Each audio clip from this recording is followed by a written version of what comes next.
Shalom Jemaat GKI Klasis Solo yang dikasihi dan mengasihi Tuhan Yesus. Hari ini, Rabu 27 Juli 2022, kembali bersama saya Pendeta Lukas Aditya Arianto Sudarmadi dari GKI Coyudan Solo. Kita akan merenungkan Sabda Tuhan bersama-sama melalui Injil Matius pasal yang kelima, ayat 43 sampai 48. Namun terlebih dahulu, marilah kita bersatu dalam doa. Terima kasih Tuhan, jikalau hari ini kami boleh diberi kerinduan untuk belajar dari firman-Mu, firman yang akan memperlengkapi kehidupan kami, sehingga kami boleh semakin disempurnakan. Karena itu Roh Kudus tuntunlah, supaya kami mengerti maksud kehendak firman Tuhan, dan dimampukan juga untuk melakukannya. Dalam nama Kristus Yesus Tuhan kami berdoa dan kami berserah. Amin. Injil Matius pasal 5 ayat 43 sampai 48. Firman Tuhan berbunyi demikian. Kamu telah mendengar firman, kasihilah sesamamu manusia dan bencilah musuhmu. Tetapi aku berkata kepadamu, kasihilah musuhmu dan berdoalah bagi mereka yang menganiaya kamu. Karena dengan demikian, kamu menjadi anak-anak Bapamu yang di sorga, yang menerbitkan matahari bagi orang yang jahat dan orang yang baik, dan menurunkan hujan bagi orang yang benar dan orang yang tidak benar. Apabila kamu mengasihi orang yang mengasihi kamu, apakah upahmu? Bukankah pemungut cukai juga berbuat demikian? Dan apabila kamu hanya memberi salam kepada saudara-saudaramu saja, apakah lebihnya daripada perbuatan orang lain? Bukankah orang yang tidak mengenal Allah pun berbuat demikian? Karena itu, haruslah kamu sempurna, sama seperti Bapamu yang di surga adalah sempurna. Amin. Demikianlah pembacaan firman Tuhan. Berbahagia kita yang boleh merenungkannya dan melakukan dalam kehidupan hari lepas sehari. Haleluya. Bapak, Ibu, dan saudara yang dikasihi Tuhan, kata kasih yang digunakan di sini adalah agapao, atau lebih dikenal dengan kata agape. Seringkali agape ini dikenal sebagai kasih tanpa syarat, unconditional love. Ya. Kasih tanpa syarat. Kasih yang diberikan secara merata tanpa pandang bulu.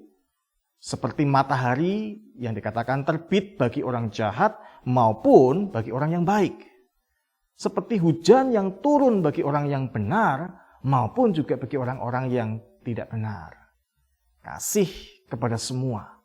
Itulah agape. Tanpa memilih. Kasih agape inilah yang disebutkan dan diajarkan oleh Tuhan Yesus kepada para muridnya. Tuhan Yesus menekankan bahwa kasih Allah itu adalah diperuntukkan bagi semua makhluk. Dan hal mengasihi ini ditegaskan kepada para murid sebagai tugas dan tanggung jawab para murid. Kenapa? Karena memang manusia pada dasarnya diciptakan Tuhan untuk tujuan memelihara kehidupan. Yang berarti bahwa tujuan diciptakannya manusia adalah untuk menyatakan kasih Tuhan itu kepada semua orang. Semua makhluk tanpa terkecuali. Itulah makna kata haruslah kamu sempurna. Sempurna di sini digunakan kata teleios, yang dapat diterjemahkan dengan kata tujuan, akhir, maksud atau hasil. Jadi ketika Tuhan Yesus berkata, haruslah kamu sempurna, bisa dikatakan demikian. Haruslah kamu menjadi sebagaimana tujuan kamu diciptakan. Jadi sempurna di sini bukanlah Tuhan menuntut suatu hal yang tidak mungkin dicapai oleh manusia.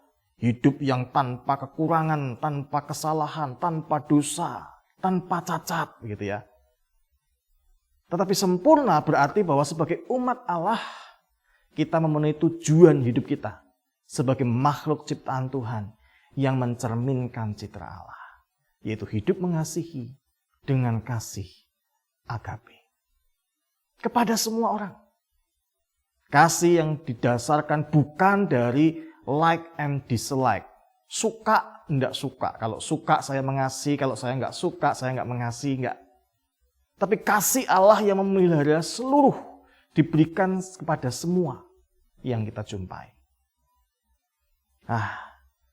Sebab hal tentang menghakimi atau menghukum orang yang berlaku tidak benar atau salah, itu bukan hak kita. Itu hak Tuhan. Tetapi yang menjadi tugas dan tanggung jawab kita sebagai umat Tuhan adalah menyatakan kemuliaan kasih Tuhan kepada semua ciptaannya, seluruh ciptaannya. Karena itu selamat hidup mengasihi dengan kasih agape, dan kiranya Tuhan menolong kita semua. Mari kita berdoa. Terima kasih Tuhan, kami boleh diingatkan bahwa setiap kami, khususnya kami umat Tuhan, diciptakan untuk suatu tujuan. Dan biarlah kami belajar menjadi sempurna, yang berarti memenuhi tujuan dari hidup kami. Panggilan yang Tuhan berikan kepada kami. Engkau memanggil kami untuk diselamatkan, namun juga untuk memberitakan keselamatan, yaitu dalam kasih dan pengampunan Tuhan Yesus Kristus. Karena itu mampukan kami ya Tuhan, memenuhi panggilan kami untuk menyatakan kasih agape kepada semua orang. Dalam nama Tuhan Yesus Kristus kami berdoa. Amin. Kiranya Tuhan Yesus menolong kita semua.